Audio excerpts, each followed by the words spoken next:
So this is my first draft of the first track, which which I will be calling Waterloo. So this is the first draft. The reason I'm calling it Waterloo is because this sample of ambience, excuse me, right here, was recorded at Waterloo Station, so I'm going to be calling the track that. And this is just the first draft that I have developed since the first experiment. I'm going to be talking about the developments that I've made since that first experiment and how I've done them. So let's get started. As you can see, the first development or change is the melody.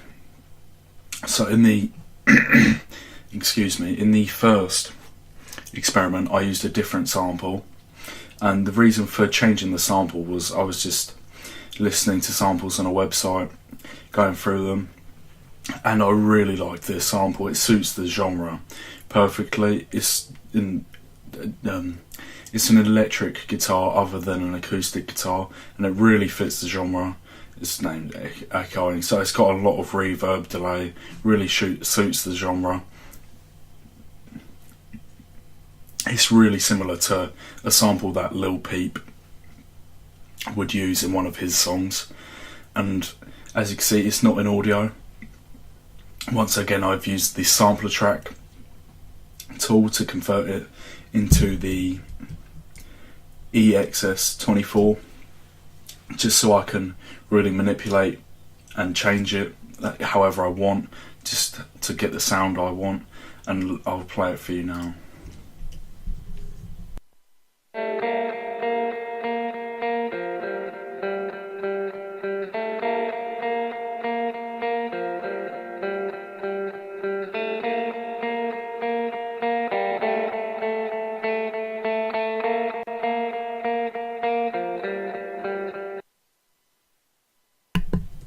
So as you can hear, that's the first development I've made into this draft from the experiment.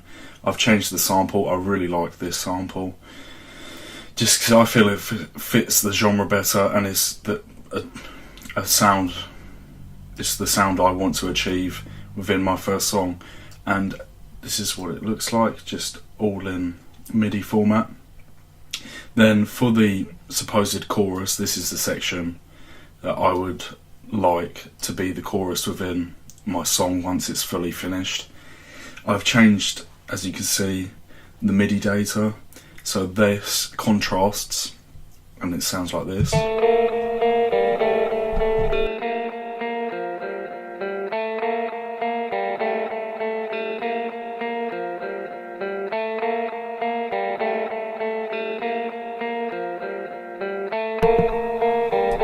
So the chorus contrasts to the section that I would like to make into the verse. So the way I did this was by using just the pencil tool and just changing the MIDI data. As you can see, I'll make it a bit larger. As you can see, I've changed it, so that's the chorus. There's the MIDI data from the verse, and it's changed for the chorus. And I really like the sound of this sample, and from the website, in the description, it's got no licenses attached, so I shouldn't get copyright strikes when I release this on my EP. So that's the first element of this first draft and the first development, as I've changed the sample and edited it in the way of the chorus. And I really like the sample that I'm using.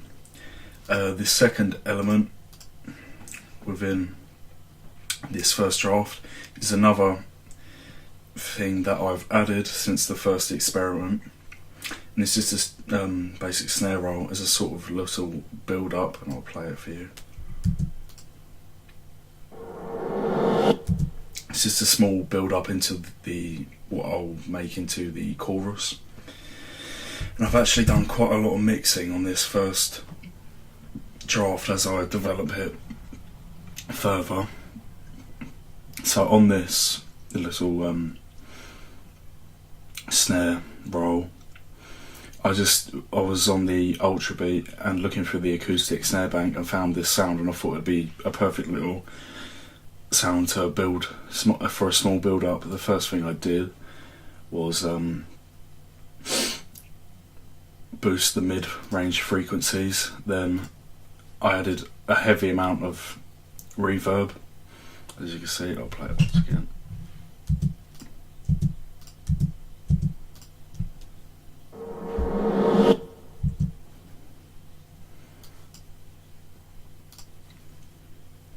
And that's about it for that. So they're the first two elements of my first draft after developing it from that first experiment. So here's the first hi-hat. This hi-hat has been sampled from a drum sample kit and just plays every 16th note and just plays 2 hi-hat hits per bar for the first 2 beats of the first bar, and then 3 hi-hat hits for the last beat of the first bar. And it just looks like this. So once again, as you can see, it's not in the audio format that a sample would be in. This is because I once again converted it into the EXS24 so I can manipulate it better like I did with the main lead melody. So that's the first hi-hat, and I'll show you the whole pattern throughout.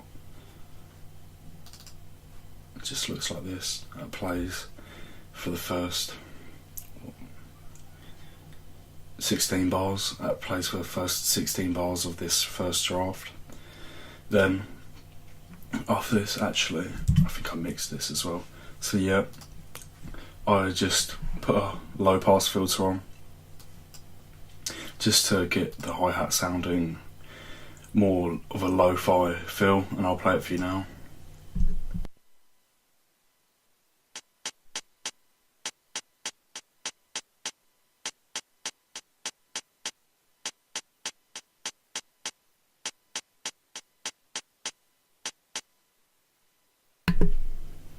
So that's the sound of the first hi-hat. As you can hear, it's more of like a lo-fi. The reason for that is because I put a low pass filter on, cutting out the high range frequencies. Then the second hi-hat, I also did the same, make it more lo-fi. It's just a different sampled hi-hat. I just wanted a different sound for more of a contrast in the second section, and I'll play it for you now.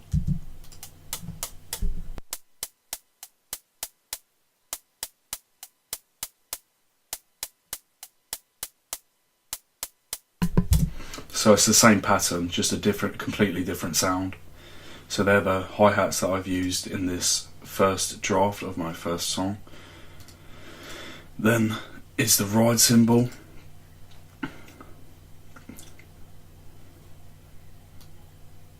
Which I loaded in from the 808. Excuse me. Then this lands on the fourth beat of the first bar, first beat of the second bar. Excuse me, and the fourth beat of the second bar, and that is just repeated throughout. I don't think I did. Oh, I did mix on that. So I just boosted mid-range and put a high pass filter on and cut the low. Then after the ride cymbal that plays throughout is the first snare. This just lands on the third beat of every bar, and that's played for the first 16 bars. I'll just play this there for you.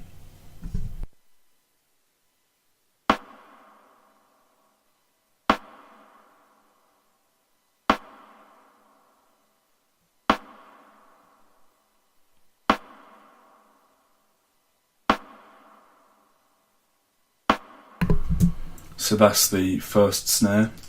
The mixing that I did on this, I've done quite a lot on this, was I used EQ. I just put a low pass filter on it, cut the highs, and then compressor. I don't know how much compression I put on it. Let's have a see. So low off. So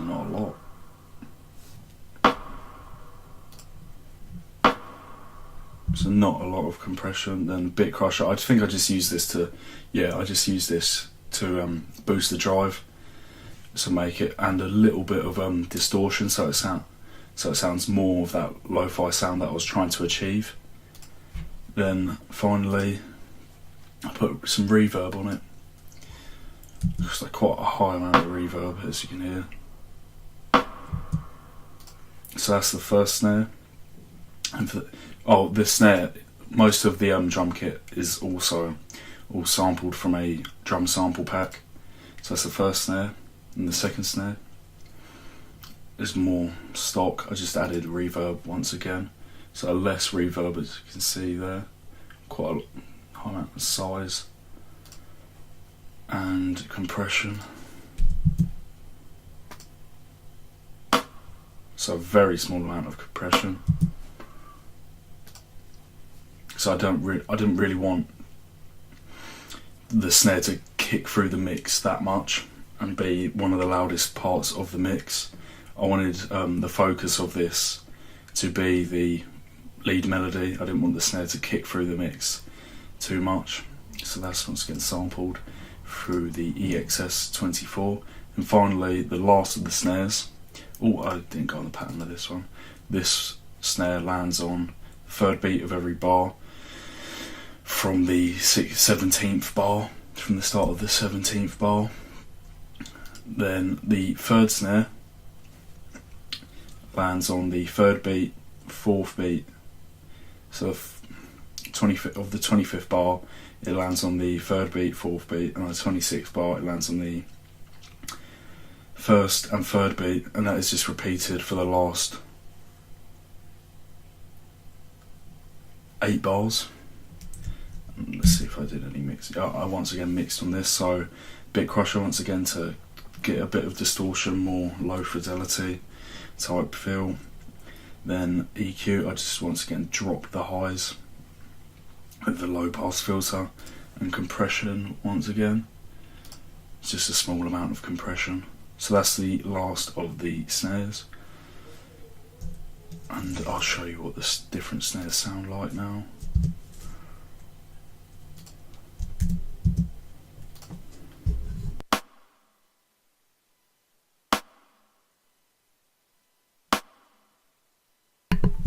So the difference between that snare and this snare, I'd say that this snare contains more mid-highs and higher frequencies.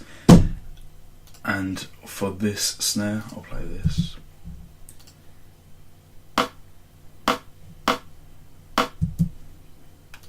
So for that snare,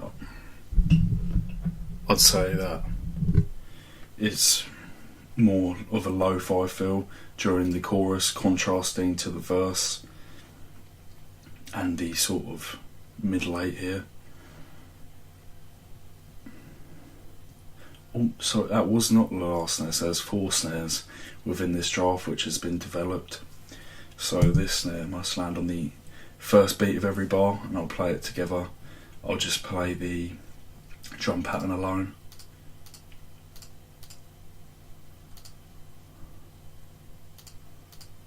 So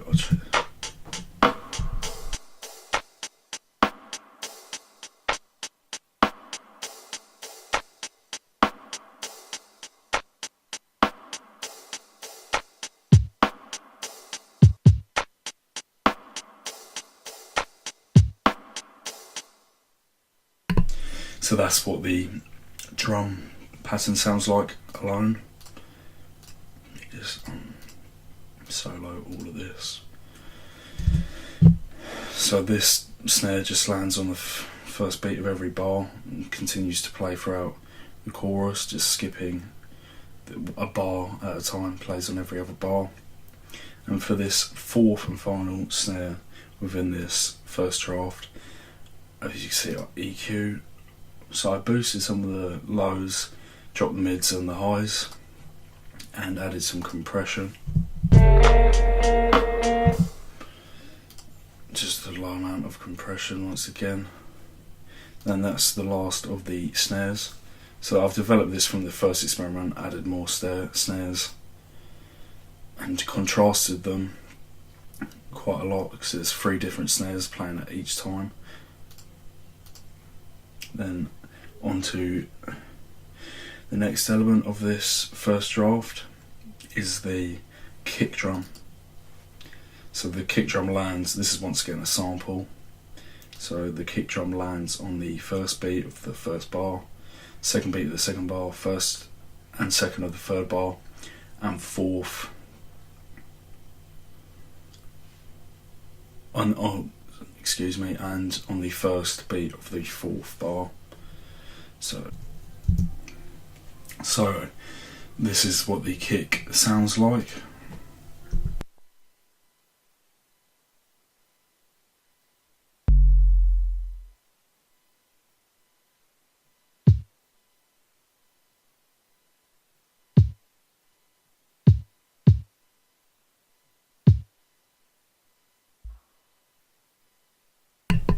So that's what the kick sounds like. I'll go through the mixing of the kick drum.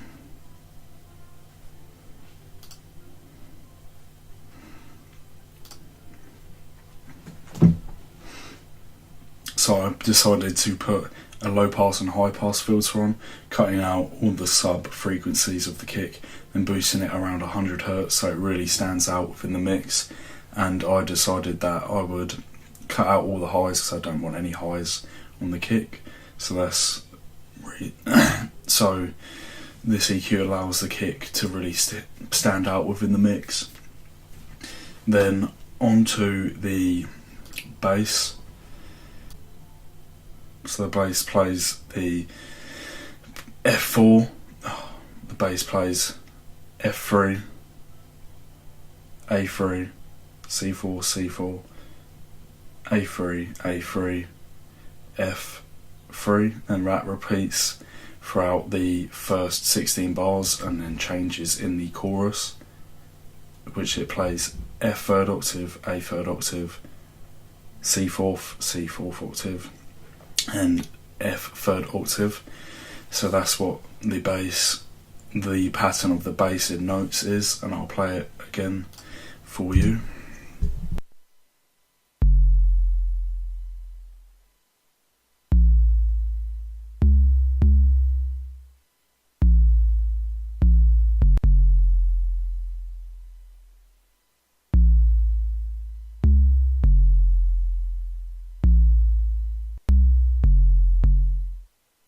So that's what the bass sounds like. I'll bring back up the mixer. And the final element of this first developmental draft since the experiment is the ambience, which is also included in the first experiment, which I decided to keep and just use still. So it's just this is the reason for the name of the song. It is ambience recorded in Waterloo Station. It's just a normal sample. I just EQ'd it, getting out the highs and mids. It gives like such a submersion effect, and that is it for the first developmental draft. This draft has been developed from the first experiment, and I've gone through the ways how I've developed it, starting with the melody, which has changed. I changed the sample. I've added different hi-hats, contrasting hi-hats, contrasting sections, such as adding a chorus and sort of a middle eight. And yeah, so I've gone through how I've developed it, and also I've gone through how I've developed it through mixing.